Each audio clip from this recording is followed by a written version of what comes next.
They realized we're not doing anything to actually align our team members or future employees with the bigger, broader perspective of what we want to accomplish. Once you have somebody identify what their goal is, then what I have to do is say, I'm going to design the business to show you how you can accomplish that goal. And it's really important. To your point, I started with professional goal. You may say, I don't know, right? You might not. But what about personally? Is there anything that you'd like to accomplish? And how many people have said to us, well, especially current employees, we've changed lives with this, because people say my whole life, like single moms or single dads, all they wanted to do is be able to take their kids to the coast for a weekend. So what we do is then ask them, well, what would that cost you? We want to get really specific. And if the business accomplishes this by you doing your piece, which is that, and this was to happen, would you feel we had a great year? What would you say as an employee? Yes. Yes. So now when I have more of the yeses from you, like this is the thing that you've always wanted to accomplish, short term, midterm, long term, and I'm showing you how we can accomplish it through the business, which we have a whole program for this. So we're not going to get into every detail on the podcast. The point is, when we explain this to business owners, it was like an epiphany. They realized we're not doing anything to actually align our team members or future employees with the bigger, broader perspective of what we want to accomplish. So this is one of the tips that you actually have written down, is that it's not just having the conversation in person and then clarifying. As the business owner, you then have to align what those goals are of your team members to what the business can do. That's where you got to be smart in your accounting and your modeling and your business planning, right? That's exactly correct. Because because all these goals have to be converted to something in the budget that would accommodate or pay. If I'm going to send you to training, I got to be able to afford to.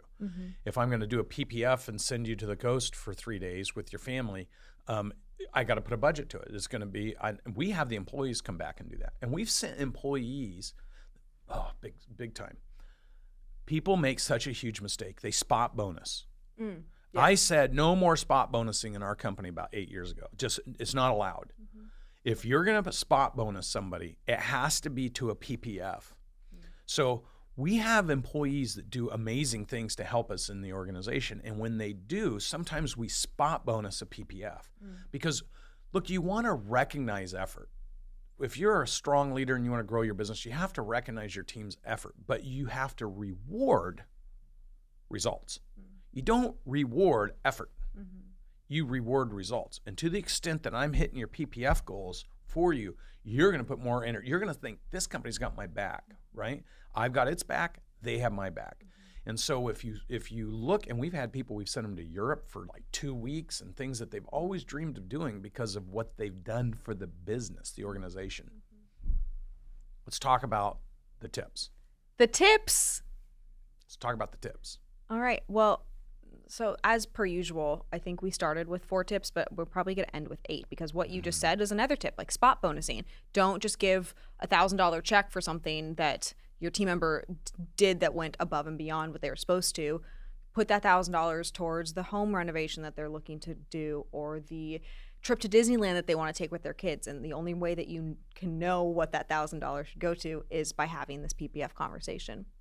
And how many people do you know that talk? We've been talking about it for years, but how many people have sat in front of rooms of 200 people, even customers we work with, because we have all their employees on this program too. How many sit there and cry because of the impact somebody made on their life? I've witnessed this hundreds of times. Yeah. I've witnessed hundreds and hundreds of times with just the individual team members, the team members of the practices that we manage. Actually, like this conversation, this way of engaging somebody is entirely transformational. You talk about the 3 T's: transactional, transitional, transformational.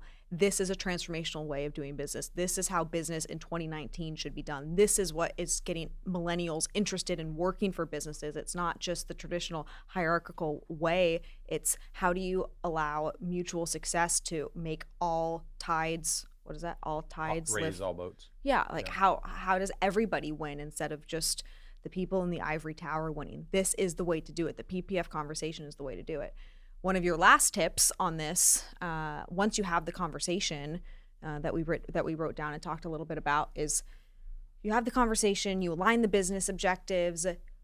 You as a business owner have to follow up. You have to follow up, you have to follow up, you have to follow up. The worst thing that you can do is have all of this dynamic conversation, really be connected with somebody, and then never bring it up again. So you have to continue to maintain this in your weekly one-on-ones with your team, in the quarterly reviews you have with them, and their annual performance reviews.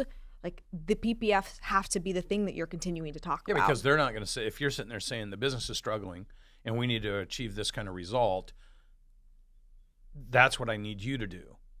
The conversation's much more powerful when I say, the way we're going to help you get this goal is, here's where the business needs some support and help, and here's how you could impact that, and when we have that result, here's what you're going to get out of it. And the more I can get granular with that, and the more you feel like we're tugging together and we're pushing together, the more I've got you aligned with the business. And the thing that business owners don't understand is that, and Gallup poll came out of 100 million people, 1/3 are aligned with the business and inspired to move the business. 2/3 are either not aligned or intentionally actively disengaged from the business.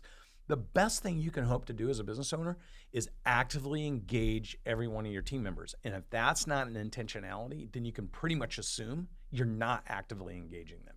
100%. I couldn't agree with you more. So here's the tips. We've got more than 4, so we're going to give them all to you. First of all, think bigger. Always think bigger. Have a bigger picture. Number 2, do the personal, professional, financial planning in person. Use it as an opportunity to connect. So when you're sitting with somebody and needing them to do something, you're always tying their goals into it. And it is so unbelievable to help people identify their goals and to realize and teach them how they can identify goals and then achieve them. Mm-hmm. That's a job as a leader. Create confidence in people and show them you care. Yes. Number 3, make sure you have clear short-term and long-term goals. Tie in the short-term, 12 months, to the long-term, 60 months or 5 years, and do intermediate goals too, so that we can pull goals forward and accomplish them faster. Also, align the business. You have to align the business objectives with the attainment of the business goals. Can I add one thing to this? And then you have to follow up. Yes. And use the goals with the business objectives so everyone's on the same page. Yes. Another one that you put in there was the spot bonuses. That was another tip. I think that was our 6th tip. When it comes to aligning the business objectives with the attainment of the goal, one thing that can be overwhelming for business owners is saying, I don't know how I'm going to allow enough growth in my business for this employee who's a phenomenal performer to make the $20,000 or the $50,000 that their current position doesn't allow and doesn't have that elasticity in. And one thing that we teach with this process is you get to flip the conversation by being able to say, employee or team member, what ways can you generate X amount of revenue for the business to be able to create yourself within opportunities that exist within this business, the $20,000 bump you need to pay or the $50,000 bump you need to pay. Like, come to me with ideas as to how we can grow. You're teaching people to be thinkers. Exactly. Instead of feeling like, oh, it's my fault, I'm a failure for not being able to grow it.